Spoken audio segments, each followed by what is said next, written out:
Hey everybody, today I'm here with Natasha Vinik, the world's first virtual reality comedian. That's true.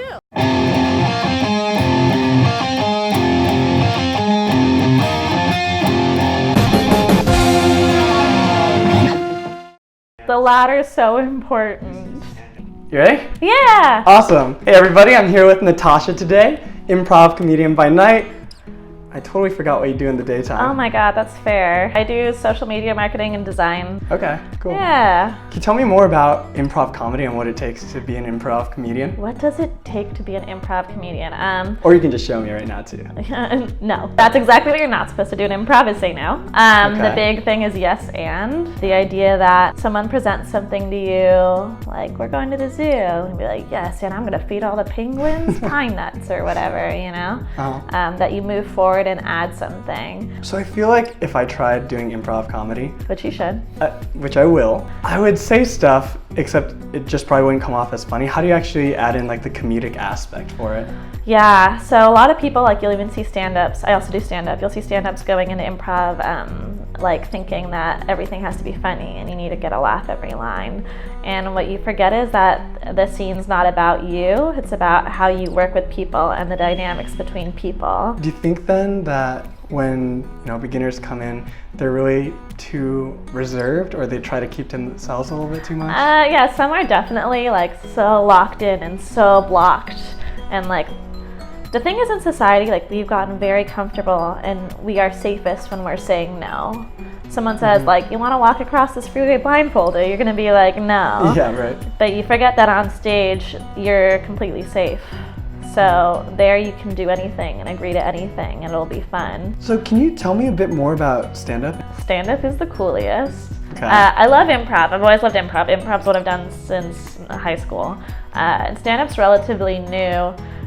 What are the differences exactly? Yeah, so stand-up, even though the secret, so comedians make it look like it's all casual, like they're having a casual conversation with you. But almost all stand-up you've seen is stuff that has been written and rewritten and retried over and over again, sometimes several times a night for like months. You said that you did improv since high school. Have you been doing stand-up for that amount of time too? Stand-up's only been a year. Technically, I did it for the first time a few years ago. So technically, I'm the first to do stand-up comedy in virtual reality. Oh. Uh-huh. Whoa, want to talk about that? Yeah. What does that mean exactly? Yeah, of course. That's a great question. Yeah. So a friend of mine worked for a virtual reality company.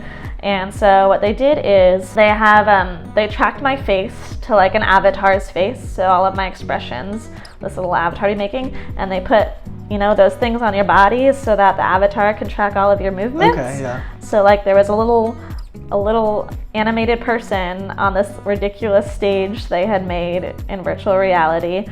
And she would be moving and saying and making expressions that I was making.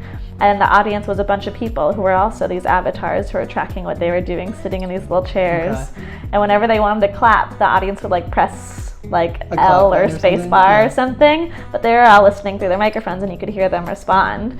And so that was me attempting stand-up for the first time, and that was fun, and it was a neat experience. If you had one life lesson or something that you would want everyone to know, or something that you'd just be like, hey, this is Natasha's stamp of approval, like take this advice and you're gonna be awesome and successful, what would that be? So I've become really obsessed over the past few years with YOLO. It's actually kind of retro now, I feel like. It's right? super retro. Everyone jokes that like I become into things that are like 5-10 years old. Yeah, I really fell in love with YOLO, and I use it like too often and like any part of speech, like let's YOLO over here, let's YOLO out, let's whatever, YOLO. But I 100% believe that like reminding myself of that makes me have more fun, because I'm very aware all the time that we're gonna die. Okay. Like we're gonna die, and it's gonna be so much sooner than we ever imagined. Yeah. And like, so what's the point of not trying the things? And like taking advantage of every day. Yeah, and like even if your dreams are dumb, why not try to do them? It seems crazier not to. With the awareness that life is so short, it seems crazier not to try. We should all YOLO more. Thank you. We I should all agree. YOLO more. 10 silly questions. One of my favorite parts is the rapid fire questions that I ask. Ooh. So I'm going to try and ask 10 questions in about 30 seconds.